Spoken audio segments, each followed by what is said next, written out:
Howdy everyone, Damien here. So it is like first week of July, and you'll notice that this video is going to jump around a lot. This has basically been a 4-month process of me converting, testing my current e-bike setup. And so you'll see I have a beard at first, and then later I'm going to be clean shaven-ish like I am now. And I've been trying to just record as much of this process as possible. I'm way past 20,000 miles. I'm close to 22,000 miles at this point, but I wanted to at least show you what has taken me 20,000 miles, decision path that I made to upgrade my bike in steps, and what things that might be of benefit to upgrade right away, or if you just want to go and build a bike based on a kit that's a little bit better than what you'd find on eBay. However, just keep in mind this entire 20,000 miles was ridden on an eBay kit purchased for $200 and a different amount of battery systems that I went through over the course of the last 5 years. I'm going to post this video as well as my upgrade video at the same time because I think a lot of more people will find this video just because of the title. I don't want to steer people away from upgrades necessarily because I have been a proponent of the cheap eBay kits. I think they're just fine, and if you're trying, and I've kind of tried to show that the longevity of that, all 19,000 miles have been on an eBay kit. So people want to say, oh, cheap Chinese this or that, like all of it is made in China for the most part. So we just need to accept that they did it first. Is my kit the most efficient? No, and then that's one of the reasons why I'm upgrading. But if you're still trying to build a bike as cheaply as possible, then you may want to go that route. And I suggest looking at some of my other videos to help you make the decision on whether it's worth it to you to have to deal with some of the shortcomings, what types of batteries you want to use, whether you build your own or if you're using LiPo or if you're looking for lithium ion. I do have a decent resource so far, and hopefully that will help you make the decisions on purchasing your bike. That's kind of what this journey is all about, is do it yourself, get information from others, and share in this community and help it grow. Less traffic, and yeah, make everybody happy. There we go. So yeah, this is the same bike as you can see. It's the Trek 820, and it is now going on 3 years old. I switched over to this bike from an old Mongoose bike that I had. That's the start of my channel. You can see the frame back there. And this is my graveyard of tires and extra rims and stuff like that.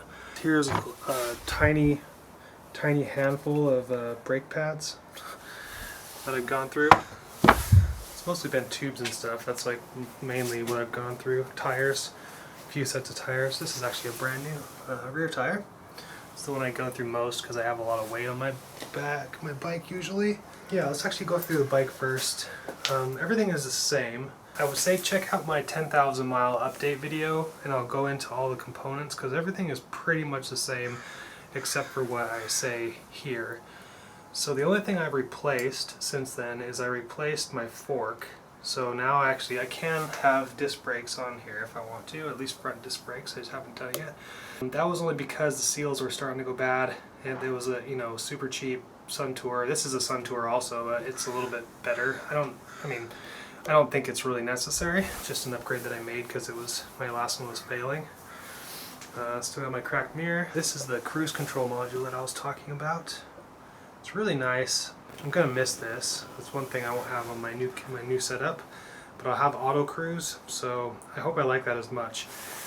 So how this thing works is it works in parallel with your throttle, and it has also an e-brake cutoff signal. So the signal that's coming from my brakes is one wire, and then there's the power throttle control wire and a ground. So basically what it does is when you're holding the throttle and whatever voltage, so this is like 0 to 3.85 volts, right, is the range. It's a potentiometer. So whatever voltage, let's say it's at 3 volts, when I hit cruise it just locks in at 3 volts, so it's basically just mirroring the same power output of my throttle. And if I hit plus or minus, it jumps by a certain amount of voltage. I don't actually know how much it jumps. And then of course when I apply the brake, then it turns the cruise module off. Still the same motor. Oh yeah, the only other upgrade I did, or change I did, is I mounted my cycle satiator charger. I mounted that to the frame using one of the bottle cage mounts, and then I just half taped it so that it doesn't swing. It's actually really tight, I don't have to worry about it at all. Controller's mounted in the same place, and for now I was going to get a new battery. I'm going to get a new battery. The battery I have is about 3 years old, and it is getting to the point to where I can barely get to work my longest trip. And that's kind of why I'm doing all this now, is because I know that I'm getting to a point where I need to do it. And also the battery's still going to have plenty of life left, as well as the kit. The whole kit's going to have plenty of life left. I'm going to transfer all of this over to a second bike and then have my new setup on this one.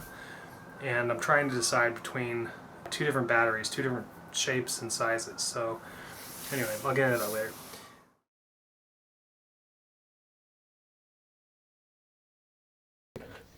So this is going to be one of the last times that you'll see my old setup here, and I know I haven't made the update video to show you my setup, which is here now, but yeah, this is my old setup. This is the one that I've been using for basically the last 20,000 miles. And then here's the old wheel, still alive. But the reason why I'm not going to have this anymore is because I am selling the entire kit and battery to a coworker's son, so he can have his first e-bike for dirt cheap. The kit works perfectly fine. I think it's more like I'm starting to get into e-bike touring, so I needed a bigger battery, and I wanted a motor that had a temperature gauge, or temperature sensor I mean. So this is the motor I used for my little 4-day trip down to Lincoln City. But the rest of the kit is what's on my bike already, and then this is the new motor, which I'll get into probably later in this video, because this will just be kind of maybe part of the 20,000 mile updates. The kid's coming over today, and we're going to try to install it on his new bike. You'll see that I might film that, I might not, I don't know, I haven't decided. Alright, gonna do a really short video. This is Lucas. This is the gentleman I work with that just purchased my old e-bike kit, and you can see this bike looks familiar, just like another one I built. But yeah, what's your experience so far, having ridden it about 15 minutes? It's really fun. Yeah, it's super fast, and it's a lot more efficient than a car, so I'll be saving a lot of money, and it's a good investment, yeah. Nice one, cool. Yeah, I'm not going to keep him too long because it's getting dark and he doesn't have any lights, so I'm just kind of sending him off on his maiden voyage. And alright, so it's upgrade time. This is the equipment I'll be putting on my bike. Switching to trigger shifters. This throttle is the one I'm switching to. Brake levers, really nice brake levers. And Cycle Analyst 3. So the throttle cable and the brake cables are really short, so they just go straight to this guy, and then one wire runs back to the new controller I'm putting on, which is a Grin Technologies 35 amp Grin Finion sine wave controller. So this was on sale for like $95, so I definitely I got a good deal on it. Pretty happy. Then I'm gonna, since I'm getting rid of my twist shifters, then I needed a full-length handlebar grips, and I want to mount this guy basically right here, so that I can have my phone case still there, because this like stem is really steep anyway, so it didn't make sense to try to put this down here. So instead I'm going to put it right here using this like little handlebar extension deal. Hopefully it works. I need to re-terminate my battery. This is going to be, these are 45 amp Anderson power pole connectors. These are the clips for the power poles, so once it's clipped then it won't be able to come out. Not that I'm worried about it. And then the other thing I have to do is my Hall sensors on my motor are not JST, so this is actually the other end already. I just clipped it on there, but I gotta convert it to this guy. So I'm just gonna, put my new controller in the same spot for now. And I'm probably gonna get a triangle battery here soon. So I'm gonna end up putting everything in the bag. Either that or I'm gonna mount, I might mount the controller here, but I'm not really sure. And that's kind of why I'm doing this upgrade now and then kind of figuring out what I need for a battery, because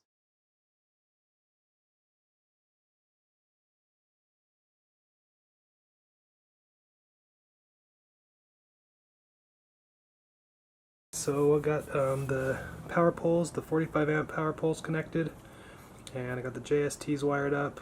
So I got lucky. I didn't screw up at all, which is pretty awesome. So that's the motor. So now I'll be able to connect that straight up to the Grinfinion controller.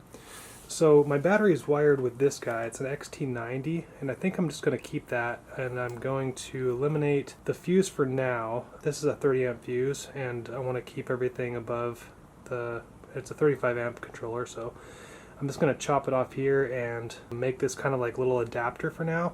So this is a 50 amp rating, and then the power poles will be 45 amp. And that's nice because I don't have to then worry about clipping the battery wires and potentially, shorting my battery out. And then, yeah, it'll have a 45 amp power pole on there, and then we'll be ready to go. So I got everything wired up, and I wanted to basically test and make sure my wheel was spinning forwards before I moved on, and I'm glad I did. So my kit motor, you can see it's yellow. Sorry about the light, by the way, it's getting dark. I'm trying to get this done. So yellow, blue, green is how my motor works with this controller, right? Even though it's yellow, green, blue, mine matches up green, blue, yellow. And so I just have my controller, my battery, throttle. Okay, so each motor is different, so it doesn't matter the color, it matters what works.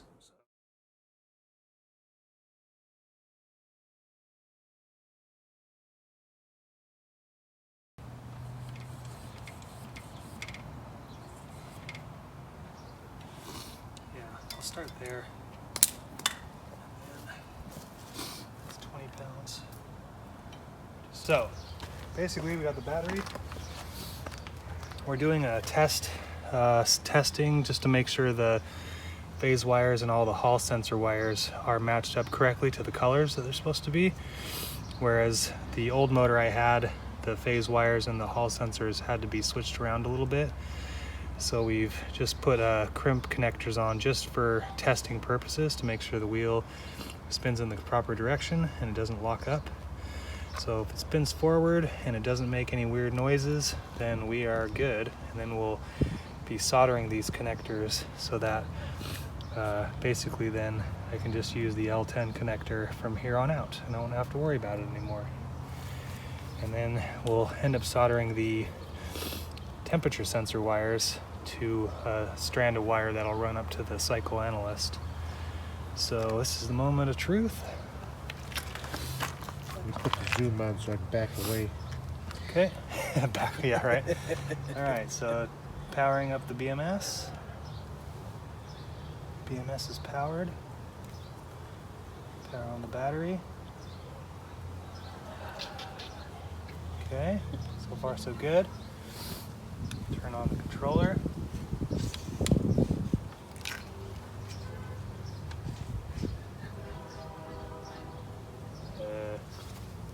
Oh, I know why. Sorry. Gotta plug the cycle analyst back in. Where is this?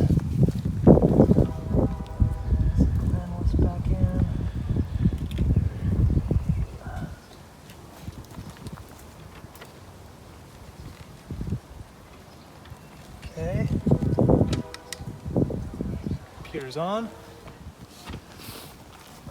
Reading 52.2 volts.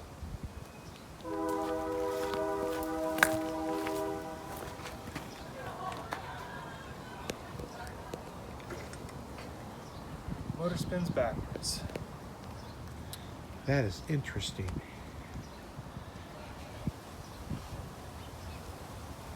So that means that Maybe you need to turn the bike the other way.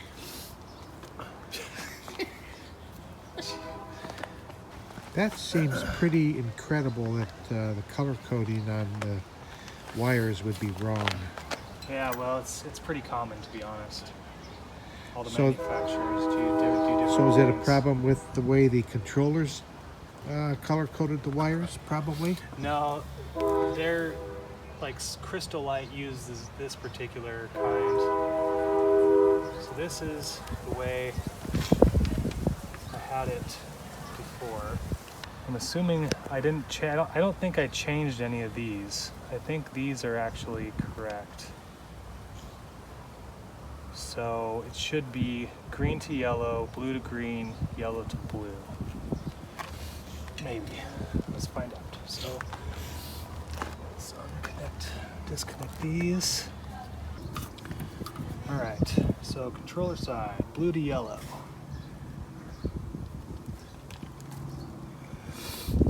And then green controller side to blue, motor side. And then yellow to green, obviously, because that's the last one. And, you know, those are... You got enough space there. Yeah, Probably don't just- need to tape them just for this. Yeah, let's go like That that. looks good. Okay, and then plug in motor again. Turn on controller. Computer on. Hey. Spinning the right way. Yep. And it's not noisy. That's totally silent. That's exactly the way it should be. Cool. All right, there we go. So anybody that wants to know how to get a sine wave grin controller to work with the brand new 9 Continent 212, your color code from controller side is green to blue, blue to yellow, and yellow to green. And you leave the hall sensors exactly the way they are.